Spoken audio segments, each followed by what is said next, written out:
बिस्मिल्लाहिर्रहमानिर्रहीम। 17th video है हमारी ऑटोमेटेड कंप्यूटेशन की। और इसमें हम इंट्रोड्यूस करेंगे आपको एप्सिलॉन एनएफए।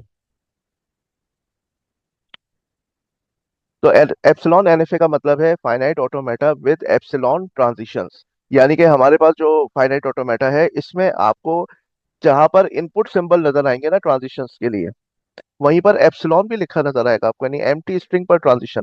तो एम्प्टी स्ट्रिंग का तो आपको पता है कि मतलब ये होता है कि कोई इनपुट नहीं है, एम्प्टी स्ट्रिंग है। तो इसका मतलब है अगर मैं 9 पे खड़ा हूं तो बिल्कुल ऐसे ही जैसे मैं 1 पे भी खड़ा हूं। अगर मैं 9 पे खड़ा हूं तो इसका मतलब ऐसे ही जैसे मैं 0 पे भी खड़ा हूं। ठीक है, तो N N F A that is allowed to make a transition spontaneously without receiving an input symbol. कोई इनपुट सिंबल ना भी आए तो भी मैं ट्रांजिशन ले सकता हूं अगर एम्प्टी लिखा हुआ है। That is a transition on empty string. ठीक है, अब देखें यहाँ पर आपके पास सिग्मा में डब्लू भी तो होगा ना, वहीं सिग्मा में आपके पास डब्लू है और यहाँ पे डब्लू की ट्रांजिशन भी है। तो यानी वही एनएफए हो गया ना ये। और साथ में आपने खूबसूरती के लिए क्या किया है, सबको अलग अलग करके दिखा दिया कि ये यहाँ पर आप देखें, ये बहुत क्लियरली पढ़ा जा रहा है, ये वेब, ये ई बे। तो अब ये आपको बता रहे हैं कि अगर आप 9 पे है ना और आप वेब की तलाश में तो ये आपका रास्ता है, और अगर ई बे की तलाश में तो ये आपका रास्ता है। ठीक है, तो using epsilon transitions to help recognize keywords. अब ये बड़ी क्लियर खूबसूरत डायग्राम बन गई है। लेकिन बात वही है ना कि ये तो आपकी एम्बिगुअस हो गई ना। अनएम्बिगुअस तो नहीं है, डिटर्मिनिस्टिक तो नहीं है जैसे डीएफए होता है कि भाई डब्लू आया तो अब मुझे इधर जाना है कि यहीं पे घूमना है, वहां पे क्लियर आपको बात मिलती है। लेकिन यहाँ पर आपको नहीं पता कि यहीं पे आपको घूमना है या ये वेब का स्टार्टिंग शुरू हो रहा है। ठीक है, तो तो इसका मतलब है कि अगेन एप्सिलॉन एनएफए को डीएफए बनाना होगा। अच्छा, फॉर्मल हमारे पास जो है नोटेशन एप्सिलॉन एनएफए में, वो यही सारे पैरामीटर हैं जो कि डीएफए में हमने देखे थे, या आप कह रहे हैं कि चले एनएफए में जो हमने देखे थे, क्योंकि ये करीब एनएफए के हैं, है ना। बस ये है कि एनएफए और इसमें फर्क ये है कि एप्सिलॉन एनएफए में आपके पास एम्प्टी स्ट्रिंग पर ट्रांजिशन होती है। इसी वजह से आप देखें कि जैसे एनएफए में स्टेट्स हैं तो यहाँ पर भी वही स्टेट्स हैं। फर्क ये है कि यहाँ पर एम्प्टी स्ट्रिंग भी सिग्मा के साथ कारामद है। हाँ, ये एम्प्टी स्ट्रिंग सिग्मा का पार्ट नहीं है, ये बात याद रखिएगा। सिग्मा के अंदर अगर एम्प्टी स्ट्रिंग चला गया, ये एप्सिलॉन ये साइन चला गया, तो वो तो एक अल्फाबेट बन जाएगा, वो तो एक सिंबल बन जाएगा, अल्फाबेट का पार्ट बन जाएगा वो। लेकिन यहाँ पर ये बतौर स्पेशल मीनिंग के है, इसलिए हमने इसको यूं दिखाया है कि यहाँ पर ये एम्प्टी स्ट्रिंग सिग्मा के साथ यूनियन होके अलग से दिखा रहे हैं, क्योंकि इसके मायने हैं। It can not be a member of the alphabet, so no confusion results. Empty string अपनी एम्प्टी स्ट्रिंग की हैसियत के तौर पे यहाँ पे मौजूद है। अब ये आप देखें, यहाँ पर एक सिंपल सी ट्रांजिशन डायग्राम है जिसमें आपको दो ट्रांजिशंस पर दो एजेस पे एम्प्टी स्ट्रिंग लिखा नजर आ रहा होगा। अब ये है ना एक नंबर्स की ट्रांजिशन डायग्राम है, डेसिमल नंबर्स की। तो यहाँ पर सपोज करें डेसिमल नंबर प्लस या माइनस से शुरू हो सकता है, लेकिन आप चाहें तो प्लस माइनस ना लिखें, तो प्लस माइनस ऑप्शनल है। तो आपको शुरू में याद होगा जब मैंने एम्प्टी स्ट्रिंग का तारुफ कराया था, अगर आप वो वीडियोस खोल के देखें, तो मैंने आपको बताया था कि एम्प्टी स्ट्रिंग जबरदस्त चीज है, और ये वहां पर काम आती है जब हम ऑप्शनल चीजों को डिफाइन करना चाहते हैं। जी, तो वो बात अब यहाँ नजर आ रही है ना। नंबर आपका प्लस से शुरू हो सकता है और माइनस से भी शुरू हो सकता है, और चाहे तो जनाब आप डायरेक्ट लिख दें कोई नंबर, 2.18 ये लिख दिया आपने, 0.76 प्लस 0.59 माइनस 31.76। ठीक है, लेकिन आप चाहें तो बगैर आप प्लस माइनस के लिखें, तो प्लस माइनस ऑप्शनल है। तो साथ में हमने लिख दिया है कि एम्प्टी स्ट्रिंग, यानी प्लस माइनस ना भी आए तो आप क्यू नॉट से क्यू वन पे चले जाओ मेरे भाई, कोई मसले की बात नहीं है। आप क्यू वन पे आपके पास डिजिट्स आ गए, डिजिट, लेकिन इन्होंने लूप लगा दिया, यानी डिजिट ना आए, डायरेक्ट फ्रैक्शन आ जाए, डेसिमल पॉइंट आ जाए, उसके बाद आपके पास डिजिट आना मस्ट है। यानी पॉइंट के बाद कम से कम एक डिजिट आना मस्ट है।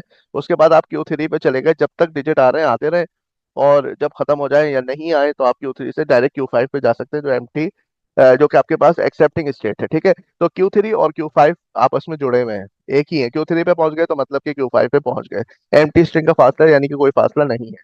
ठीक है, अच्छा दूसरी बात है, क्यू वन से आपके पास डिजिट के बाद डेसिमल पॉइंट भी आ सकता है। ये देखें, यहाँ पे क्यू वन से ये एनएफए हो गया ना, क्योंकि क्यू वन पे डिजिट पे आप यहाँ घूम भी सकते हैं, और आप क्यू फोर पे भी जा सकते हैं। तो यानी क्यू वन पे डिजिट पर जो डिजिट का सेट है ना, 0 1 से लेकर 9 तक, कोई एक डिजिट भी आ जाए इनमें से, आप बच्चा जमूरा घूम जा, Q1 से आप जो है Q1 पे ही रह सकते हैं, और आप चाहे तो Q4 पे चले गए। ठीक है, कोई आपको पूछने वाला नहीं, क्योंकि दो रास्ते NFA है। इसी तरह Q4 पे डेसिमल पॉइंट आया, आप Q3 पे पहुंच गए। तो यहाँ पर यह है कि डेसिमल डिजिट के बाद डेसिमल पॉइंट आ सकता है, शुरू में डेसिमल पॉइंट फिर डिजिट आ सकता है। ठीक है, लेकिन बगैर डिजिट के डेसिमल पॉइंट खाली नहीं आ सकता। अगर मैं Q1 से Q4 वाला रास्ता लेके फिर Q3 पे जाता हूँ, तो भी डिजिट के बाद डेसिमल पॉइंट। Q1 पे डेसिमल पॉइंट आया, फिर Q2 मस्ट है कि वहाँ डिजिट आए, तो Q3 पे जाऊंगा, फिर अगर और डिजिट आना है तो आ जाए Q3 पे, नहीं आना तो भाई एक्सेप्ट करो Q5 पे। तो आपने देखा कि ऑप्शनल चीजों को डिफाइन करने में एप्सिलॉन NFA का बड़ा जबरदस्त किरदार है। अब ये उसका टेबल आ गया, ये टेबल आ गया आपका। ठीक है, अब अगर आप यहाँ पर इनपुट की इकसाम देखें इस एप्सिलॉन NFA में, तो आपको एक तो प्लस माइनस नजर आएगा, जो सिर्फ एक ही जगह पे नजर आएगा, जहाँ पे आपका Q0 और Q0 से Q1 पे जा रहे हैं, बस यहाँ प्लस माइनस नजर आएगा। तो ये प्लस माइनस जो है वो एक साथ ही ले लें आप इनपुट के तौर पे ना। तो यहाँ पर हमने प्लस माइनस को एक ही कंसीडर कर लिया, क्योंकि जो प्लस पे ट्रांजिशन है वही माइनस पे है, तो वो एक ही चीज है। एक है डेसिमल पॉइंट, और तीसरा जो है ना ये डिजिट्स है। तो इन डिजिट का एक नाम आप डी रख लें, या आप चाहें तो इसी तरह से 0 1 से लेकर 9 तक, ये एक ही साथ हैं, जिस जहां पर भी हैं ये सब इसी तरह से, कोई स्प्लिट नहीं है, तो हमने इसका भी एक ही कॉलम बना लिया। और एक कॉलम हम एप्सिलॉन का बनाएंगे। जी, इसमें दिखाएंगे कि कौन कौन सी स्टेट है जिससे एप्सिलॉन पर हम किसी और स्टेट पे जा सकते हैं। तो यहाँ पर Q0 है जिससे हम एप्सिलॉन पे Q1 पे जा सकते हैं, और एक Q3 है जिससे एप्सिलॉन पे Q5 पे जा सकते हैं। तो आपको सिर्फ Q0 के यहाँ पर एप्सिलॉन पे Q1 नजर आएगा, और Q3 पे एप्सिलॉन के कॉलम में Q5 नजर आएगा। ये देखिए, Q0 पे एप्सिलॉन आया तो Q1 पे जा सकते हैं, Q3 पे अगर एप्सिलॉन है तो Q5। बाकी जो है Q1 Q2 Q4 Q5 पे एप्सिलॉन पे कोई ट्रांजिशन नहीं है। प्लस माइनस के हवाले से Q0 पे अगर प्लस माइनस आया तो हम Q1 पे जा सकते हैं, Q0 पे प्लस माइनस की सूरत में Q1 पे जा सकते हैं। और Q1 से हमारे पास डिजिट पे दो ट्रांजिशंस हैं, हम Q1 पे भी रह सकते हैं, Q4 पे भी जा सकते हैं। यही तो खूबसूरती है NFA की। जी, लेकिन इसका प्रोग्राम नहीं बन पाता, भी DFA बनाना पड़ता है। लेकिन चले, बहरहाल यहाँ पर अभी तो NFA पढ़ रहे हैं ना, तो Q1 पे अगर डिजिट्स आते हैं तो Q1 पे भी रह सकते हैं, Q4 पे भी जा सकते हैं, और Q1 पे अगर डेसिमल पॉइंट आ गया तो Q2 पे चले जाएंगे। Q1 पे अगर डेसिमल पॉइंट आया तो हम Q2 पे चले जाएंगे, और Q1 पे अगर डिजिट आ गए तो हम Q1 और Q4।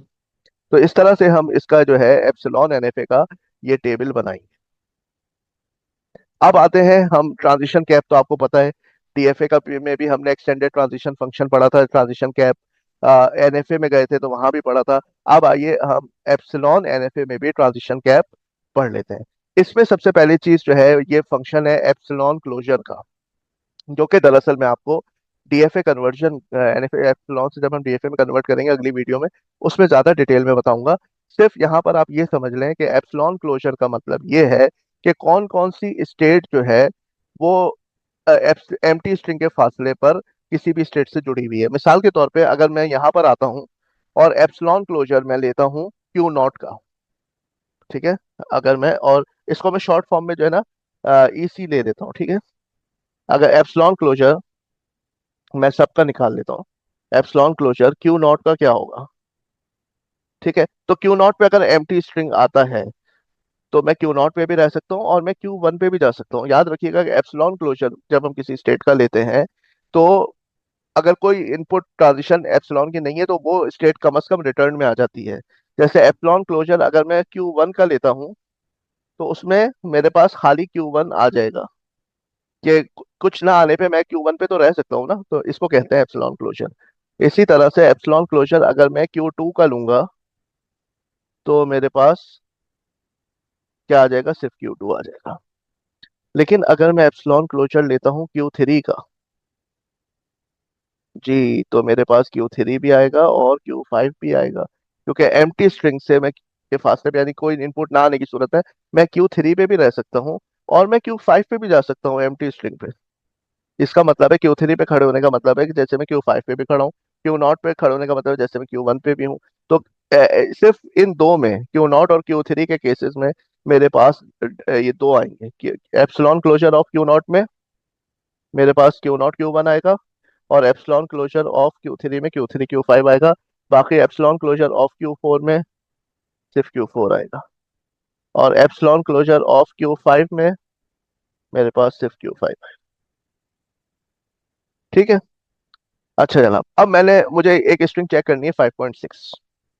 5.6, वैसे अगर मैं आपको चेक करके बताऊं तो 5.6 एक्सेप्टेबल है। क्यू नॉट से पहले प्लस माइनस तो आया नहीं, तो मैं क्यू नॉट से Q1 पे चला गया।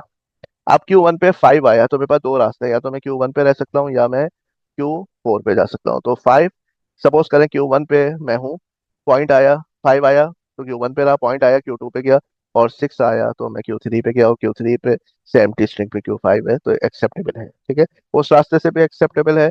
और अगर आप नीचे वाले रास्ते से आते हैं, Q1 से Q4 पे अगर आप मैं जाता हूँ, तो यहाँ से भी एक्सेप्टेबल है। ठीक है, कुछ नहीं आया प्लस माइनस, मैं Q1 पे आया, 5 आया तो मैं Q4 पे आया, डेसिमल पॉइंट आया, मैं Q3 पे आया, फिर 5 पॉइंट के बाद 6 आया तो मैंने एक चक्कर लगाया Q3 पे। ठीक है, Q3 पे वापस आ गया, Q3 से एम्प्टी स्ट्रिंग पे Q5 जुड़ा हुआ है, यानी कि एक्सेप्ट हो गया। अब आइए इसको हम उससे ट्रांजिशन कैप से दिखाते हैं आप। तो सबसे पहले मैं Q नॉट पे एप्सिलॉन क्लोजर को चेक करूंगा, यानी Q नॉट पे एम्प्टी स्ट्रिंग चेक करूंगा, एप्सिलॉन क्लोजर चेक करूंगा Q नॉट का। तो Q नॉट और Q1 जो है वो दोनों आ जाएंगी मेरे पास। Q नॉट पे एप्सिलॉन क्लोजर के केस में Q नॉट और Q1 दोनों आ जाएंगे। एप्सिलॉन क्लोजर भी पीछे कैलकुलेट किया था ना Q नॉट का, ये देखें लिखा हुआ है Q नॉट का एप्सिलॉन क्लोजर में Q नॉट Q1, ये देख लीजिए, epsilon closure of Q not में Q नॉट Q1। तो अब कहानी शुरू होगी Q नॉट Q1 से। तो अगर मैं यहाँ पर Q नॉट पे चेक करना चाह रहा हूँ 5 को, तो Q नॉट पे तो 5 आ नहीं सकता क्योंकि प्लस माइनस है, लेकिन Q नॉट ये बता रहा है कि Q1 भी उससे जुड़ा हुआ है एमटी के पास से, यानी कोई इनपुट ना आए तो आप Q1 पे भी जा सकते हैं। अब Q नॉट Q1 पे मुझे 5 को चेक करना होगा, यानी ये स्टार्ट स्टेट हो गई। अब खाली Q नॉट स्टार्ट स्टेट नहीं, बल्कि Q नॉट के साथ Q1 भी जुड़ी हुई है, तो Q नॉट से आप Q1 पे भी जा सकते हैं विदाउट एनी इनपुट। ठीक है, अब Q नॉट पे आपने 5 को चेक किया और Q1 पे भी 5 को चेक किया, तो Q नॉट पे 5, Q नॉट पे डिजिट कोई ट्रांजिशन नहीं है। लेकिन क्योंकि लकीली Q नॉट से Q1 जुड़ा हुआ था एमटी पे, तो Q1 पे डिजिट पे ट्रांजिशन है Q1 Q4। तो यहाँ से तो 5 आया, लेकिन यहाँ से Q1 Q4 आया, तो इन दोनों का यूनियन लेंगे तो Q1 Q4 आ जाएगा मेरे पास। तो 5 की Q नॉट पे तो ट्रांजिशन नहीं थी, लेकिन Q1 पे थी, तो Q1 Q4 आ गया। अब Q1 Q4 का हम एप्सिलॉन क्लोजर लेंगे, ताकि हम ये देख सकें कि Q1 Q4 से कौन कौन जुड़ा हुआ है। लेकिन इत्तेफाक से एप्सिलॉन क्लोजर ऑफ Q1 में सिर्फ Q1 है और Q4 में सिर्फ Q4 है, तो इनका जो एप्सिलॉन क्लोजर निकलेगा वो भी Q1 Q4 ही निकलेगा। इसका मतलब है कि हम जब Q नॉट से हमने शुरू किया तो 5 पर चेक करने के बाद हम पहुंचे हैं जिस स्टेट पे, उसका नाम है Q1 Q4। अब Q1 Q4 से हम डेसिमल पॉइंट को चेक करेंगे, यानी Q1 पे भी डेसिमल पॉइंट को चेक करेंगे और Q4 पे भी डेसिमल पॉइंट को चेक करेंगे। Q1 पे जब हमने डेसिमल पॉइंट को चेक किया तो Q2, और Q4 पे जब हमने डेसिमल पॉइंट को चेक किया तो हमारे पास आया Q3। ठीक है, तो एक आया हमारे पास Q2 और एक आया Q3। अब इसका हम एप्सिलॉन क्लोजर ले लेंगे। एप्सिलॉन क्लोजर ऑफ Q2 में तो Q2 आएगा, लेकिन एप्सिलॉन क्लोजर ऑफ Q3 में हमारे पास Q3 Q5 आएगा। तो अब हम डेसिमल पॉइंट के बाद इन तीन स्टेट्स पे खड़े हुए हैं, Q2 पे, Q3 पे और Q5। अब यहाँ पे इन तीन स्टेट्स पे फाइनली हम 6 को चेक कर लेंगे। तो Q2 पे भी 6 को चेक करेंगे, Q3 पे भी 6 को, और Q5 पे भी 6 को। Q2 पे 6 को चेक किया, Q3 पे 6 को चेक किया, Q5 पे 6 पे कोई ट्रांजिशन नहीं है, तो हम हमारे पास सिर्फ Q3 निकला। हमारे पास यहाँ से भी Q3 निकला, यहाँ से भी Q3 और यहाँ से नल, तो ये निकला Q3। अब हम इसका एप्सिलॉन क्लोजर ले लेंगे Q3 का, तो उसमें Q5 आ गया। एप्सिलॉन क्लोजर ऑफ Q3 की बरकत से हमारे पास Q5 आ गया। तो इसका मतलब ये स्ट्रिंग क्या हो गई, एक्सेप्टेबल हो गई। तो हमने Q नॉट के एप्सिलॉन क्लोजर से बात शुरू की थी, ये आया था, इस पर हमने पहला डिजिट, पहला इनपुट चेक किया, जिस स्टेट पर हम आए उसका एप्सिलॉन क्लोजर लेके हमने तसल्ली कर ली कि Q1 Q4 से कोई और भी स्टेट अगर जुड़ी हुई है, तो जैसे 5 के बाद हम Q1 Q4 पे पहुंचे, तो Q1 Q4 से जो नेक्स्ट स्टेट्स हमारे पास जुड़ी हुई हैं, हम उन पे भी तो पहुंच सकते हैं ना, बिल्कुल उसी तरह से। तो हमने उनको चेक कर लिया, लेकिन वो इत्तेफाक से Q1 Q4 ही निकली।